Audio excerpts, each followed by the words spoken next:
মাধ্যমিকের তৃতীয় সেমিস্টারের সমস্ত ছাত্রছাত্রীদের জন্য আজ নিয়ে চলে এসেছি এমন একটা উপস্থাপনা যেটা এই মুহূর্তে তোমাদের প্রত্যেকের জন্য ভীষণ ভীষণ কার্যকরী। তোমরা যে যেই বিভাগেরই হয়ে থাকো, সেটা হতে পারে বিজ্ঞান বিভাগ, হতে পারে কলা বিভাগ বা বাণিজ্য বিভাগ, বিভিন্ন বিভাগের বিভিন্ন বিষয়ের ছাত্রছাত্রীদের প্রত্যেকের জন্য কিন্তু খুব খুব কাজে লাগার কথা। আজকের উপস্থাপনায় বলা বিষয়বস্তুগুলো অবশ্যই মন দিয়ে শোনার প্রয়োজন রয়েছে। পরীক্ষার ঠিক আগের মুহূর্তে এটা তোমার ভীষণভাবে কাজে আসবে এবং তোমার সফলতাকে অবশ্যই নিশ্চিত করবে। একেবারে যখন দোরগোড়ায় এসেই গেছে তোমাদের থার্ড সেমিস্টারের পরীক্ষা, ঠিক সেই সময়ে কিছু প্ল্যান তোমাদেরকে বলার জন্য চলে এসেছি। Last 10 days super fast study plan, এটা কিন্তু তোমার ভীষণভাবে কাজে লাগবে ঠিক এই মুহূর্তে দাঁড়িয়ে। পরীক্ষা যখন এতটাই কাছে এসে গেছে, এই মুহূর্তে তোমরা অর্থাৎ সমস্ত ছাত্রছাত্রীরা এখন দু ধরনের হয়ে গেছো। এক ধরনের ছাত্রছাত্রী যাদের কিনা সিলেবাসও কমপ্লিট হয়ে গেছে, রিভিশনও অলরেডি অলমোস্ট অনেকটাই হয়ে গেছে। আর কিছু শ্রেণীর ছাত্রছাত্রী রয়েছে যাদের সিলেবাসটাই এখনো ঠিক করে কমপ্লিট হয়নি, ভীষণভাবে চিন্তাগ্রস্ত হয়ে রয়েছে যে এই মুহূর্তে দাঁড়িয়ে তুমি কি করবে।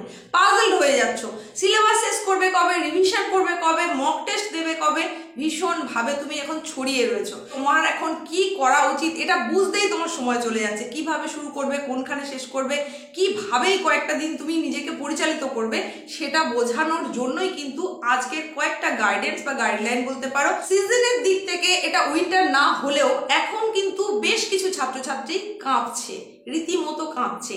হ্যাঁ, ঠান্ডায় নয়, সেটা কিসে, নার্ভাসনেসে, সেটা কিসে, সেটা ভয়ে। কি করবে, এত সামনে যখন পরীক্ষা এসে গেছে, তাহলে এই মুহূর্তে দাঁড়িয়ে এখন কি করবে, তার কারণেই কিন্তু ভেতর থেকে একটা কম্পন অনুভব হচ্ছে, একটা চাপ অনুভব হচ্ছে। আর সেই চাপ মুক্ত করার জন্যই আজকের এই উপস্থাপনা।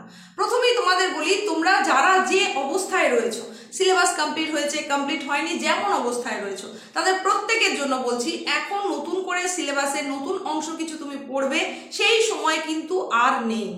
হাতে রয়েছে মাত্র 10টা দিন।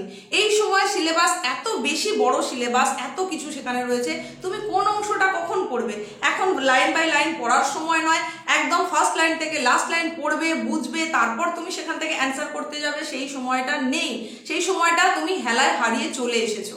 তাহলে কি করা উচিত ঠিক এই মুহূর্তে দাঁড়িয়ে? দেখো, তোমার হাতে রয়েছে 10 দিন। সাবজেক্ট তোমাদের কারোর রয়েছে 5টা, কারোর রয়েছে 6টা।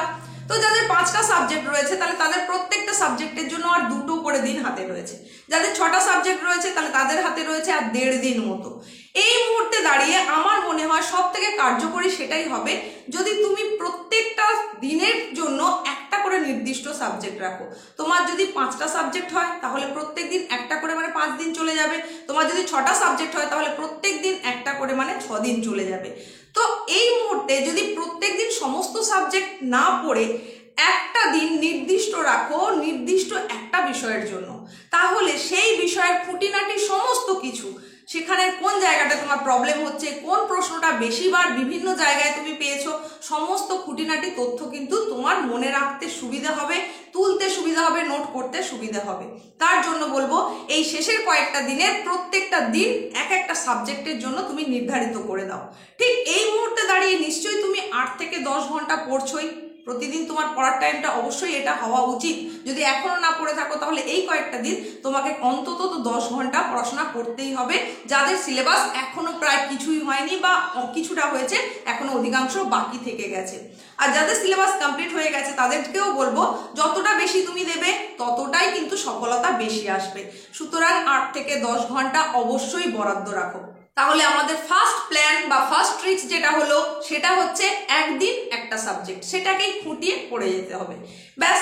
এরপরে দ্বিতীয় যে প্ল্যানটার কথা বলবো বা দ্বিতীয় যে ট্রিক্সটার কথা বলবো, সেটা হচ্ছে তুমি যে সময়টা বেছে নিচ্ছ পড়ার জন্য, তার অধিকাংশ সময়টা যেন হয় দিনের প্রথম ভাগে, মানে সূর্য অস্ত যাওয়ার আগের মুহূর্ত পর্যন্ত তোমার অধিকাংশ কাজটা, অধিকাংশ পড়াশোনাটা শেষ করে রাখো।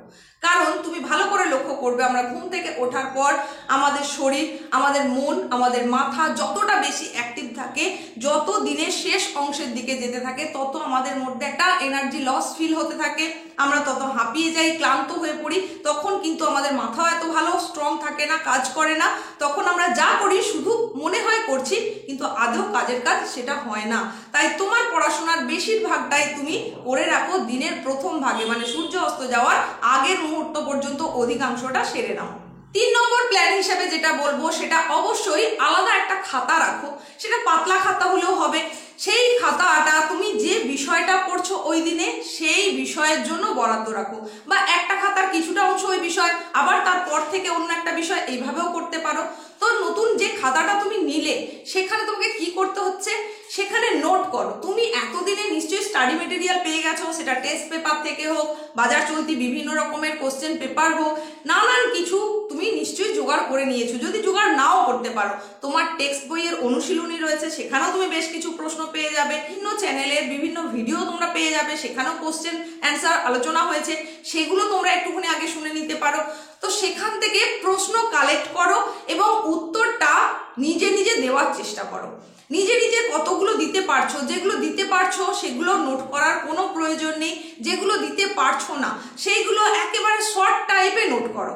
যেমন আমি একটা উদাহরণ হিসেবে তোমাদের বলতে পারি, ধরো বলা হচ্ছে 10% সূত্রের প্রবক্তা হলেন, এবার এই ওই সেই বলে 4টে অপশন দেওয়া রয়েছে। তোমার এত কিছুর দরকার নেই, তুমি শুধু করো 10% সূত্র আর হাইফেন দিয়ে করো রেমন্ড লিন্ডেম্যান, ব্যাস। আর এই যে কথাগুলো তুমি নোট করছো, তার মানে সেগুলো তো তোমার প্রবলেম আছে তবেই তুমি নোট করছো। তার মধ্যেও তুমি বেছে নাও দুটো কালি ব্যবহার করো, একটা লাল একটা নীল বা কালো, যাই হোক ব্যবহার করো, 2 রকমের কালি ব্যবহার করো। লাল গুলোকে ব্যবহার করো যেগুলো তোমার কাছে একেবারে আনকোরা, তুমি কোনোদিন শোনোইনি জানোই না, এই ধরনের যে প্রশ্নগুলো পাচ্ছ সেগুলোকে লালের তুমি আন্ডারলাইন করো বা নোট করো। আর যেগুলো তুমি শুনেছো কিন্তু সেই মুহূর্তে পাচ্ছ না, তাহলে সেগুলোকে ব্লু বা ব্ল্যাকে তুমি পয়েন্ট করো। এইভাবে তুমি খাতাটাকে কমপ্লিট করতে থাকো, মানে যেখানে যত প্রশ্ন পাচ্ছ ওই বিষয়ে সেই প্রশ্নগুলোকে এইভাবে তুমি স্টাডি করো। দেখো, একটা বই আকারে যখন আমরা পড়ি তখন যতটাও না এনার্জি পাই, তখন সেটাকে শর্ট করে যদি নেওয়া হয়, একদম জিস্ট করে যদি নেওয়া হয়, সেটা কিন্তু তোমার মনে হয় মাত্র এইটুকু এক্ষুনি হয়ে যাবে। তো এই কথাটা যখন তোমার মাথায় চলতে থাকে তখন কিন্তু অনেক বেশি সেটা গ্রহণযোগ্যতা পায়, তোমার মাথাও খুব তাড়াতাড়ি ক্যাপচার করে এবং লং টাইমের জন্য সেটা ধরে রাখতে পারে। সেই কারণে এই পন্থাটা যদি তোমরা নাও, আমার মনে হয় এটা খুব কার্যকরী হবে তোমাদের জন্য। উচ্চ মাধ্যমিক 3য় সেমিস্টারের পরীক্ষার প্যাটার্ন তোমাদের এমসিকিউ, এখানে শুধুমাত্র তোমার গোল পাকানো কাজ, সার্কেল করার কাজ। এখানে কিন্তু তোমার হাতের লেখা কেমন সেটাকেও বিচার বিবেচনা করবে না, তোমার বানান ভুল হচ্ছে কিনা সেটাও বিচার বিবেচনার বিষয় নয়। সুতরাং এই দিকগুলো তোমাকে একেবারেই ভাবতে হচ্ছে না, তোমাকে শুধুমাত্র প্রশ্নের নিরিখে সঠিক উত্তরটাকে ঠিক করতে হবে, নির্ধারণ করতে হবে, এটুকুই মাথায় রাখতে হবে। সেই কারণে বলবো, যেখানে যত প্রশ্ন পাচ্ছ তার মধ্যে যেগুলো অধিকতর কমন যোগ্য পাচ্ছ, মানে যে এই জায়গাতেও ছিল, এখানেও ছিল, এখানেও ছিল, মানে তোমার টেক্সট বইয়ের অনুশীলনীতে রয়েছে, তোমার এমইটিএ টেস্ট পেপারে রয়েছে, তোমার অন্যান্য কোশ্চেন অ্যান্সারের যে বই কিনেছো সেখানে রয়েছে, মানে যেখানে যেখানে বেশি মাত্রায় পেয়েছো যে প্রশ্নগুলো সেইগুলোকে অবশ্যই হাইলাইটার দিয়ে চিহ্নিত করে রাখো। এই যে প্ল্যানগুলোর কথা তোমাদের বলছি, আমার মনে হয় এইভাবে যদি তুমি চলো তাহলে কিন্তু এই শেষের 10টা দিনকে খুব ভালো করে তুমি কাজে লাগাতে পারবে এবং সেটা আরো বেশি এফেক্টিভ হবে। সারা বছরে তুমি যতটাও না যা করেছো, এই কয়েকটা দিন এইভাবে যদি তুমি করতে পারো, সেটা কিন্তু তোমার পরীক্ষার উপরে অবশ্যই অবশ্যই একটা গুরুত্বপূর্ণ প্রভাব ফেলবে এবং তুমি ভালো মার্কস নিশ্চয়ই পাবে। একেবারে শেষের দিকে চলে এসেছি উপস্থাপনার। তো এখন বলি, এই যে তোমাকে বলেছি একটা সাবজেক্টের জন্য একটা দিন ধার্য করতে, তাহলে একটা দিনের 8 থেকে 10 ঘন্টা তুমি পড়াশোনা করছো, আর যে যে ট্রিক্স তোমাকে উপায়গুলো অবলম্বন করতে বললাম সেইগুলো যদি তুমি করো, তাহলে একদিনে কত প্রশ্ন তোমার একসঙ্গে দেখা সম্ভব হবে সেটা নিশ্চয়ই বুঝতে পারছো। আর তার মধ্যে কোনগুলো তোমার কাছে সহজবোধ্য, কোনগুলোর উত্তর সঙ্গে সঙ্গে দিতে পারছো সেটাও যেমন তুমি বুঝতে পারলে, তেমনি কোনগুলোর উত্তর পারছো না অথচ বেশি মাত্রা এসেছে সেগুলো তোমার এক জায়গায় নোট করা থাকলো। তার মানে ওই বিষয়ের পরীক্ষার ঠিক আগের দিন বা শেষের এই যে 3-4 দিন তোমার বাকি থাকবে, সেই সময়তেও তুমি একবার চোখ বুলিয়ে নিলেই কিন্তু তোমার কাজটা হয়ে যাবে। সুতরাং এই পদ্ধতিগুলো অবলম্বন করো, আমার মনে হয় খুব খুব কাজে আসবে। তো এই ছিল তোমাদের জন্য গুরুত্বপূর্ণ টিপস আর ট্রিক্স। তোমাদের কেমন লাগলো অবশ্যই কমেন্টে জানিও, ভালো লাগলে লাইক করে শেয়ার করে দিও, হাই পয়েন্টটাও অবশ্যই দিও। চূড়ান্ত প্রস্তুতি নিশ্চয়ই শুরু হয়ে গেছে প্রত্যেকের জন্য চ্যানেলের তরফ থেকে এবং আমার তরফ থেকে থাকলো অনেক শুভেচ্ছা। পরীক্ষার প্রস্তুতি এবং পরীক্ষা প্রত্যেকের খুব ভালো হোক।